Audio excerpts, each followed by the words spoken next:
तो से कुछ पूछल चाहता नहीं मीनाक्षी। मीनाक्षी हम तो से कुछ पूछल चाहता नहीं। बतावा मीनाक्षी तू हमरा साथे ऐसे काहे केलू मीनाक्षी? बोला।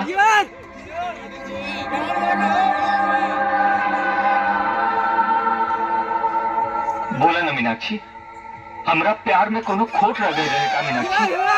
बोला। बस हमारी है गलती रहे ना कि हम लाजू के ना भुला पौली और तोहरों के ना अपना सकली, तभी तो हमसे दूर हो गई मीनाक्षी। मीनाक्षी ठीक बा, तू हो जा। हम रवा से कहाँ दूर पानी? अरे लाजू, हाँ हम तो रवा खातिर ही जन्म ले रही। बाकी लोभी जमाना कई जिसन मुख खोले, इस समाज की लालच हमरा के रवा से दूर करे के चाहला।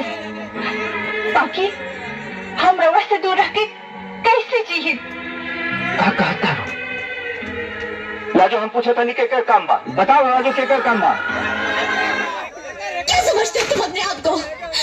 बहुत बड़े मस्करे हो तुम, बहुत बड़ा जोक मारा है तुमने।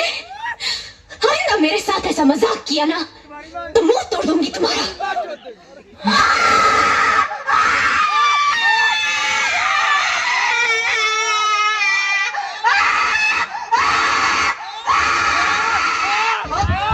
हम का पिया ना के 2 मिनट और बा अब गिरते पर से का होई बाची त नहीं कहत। हां करे डर बा पुतुल किया कहत।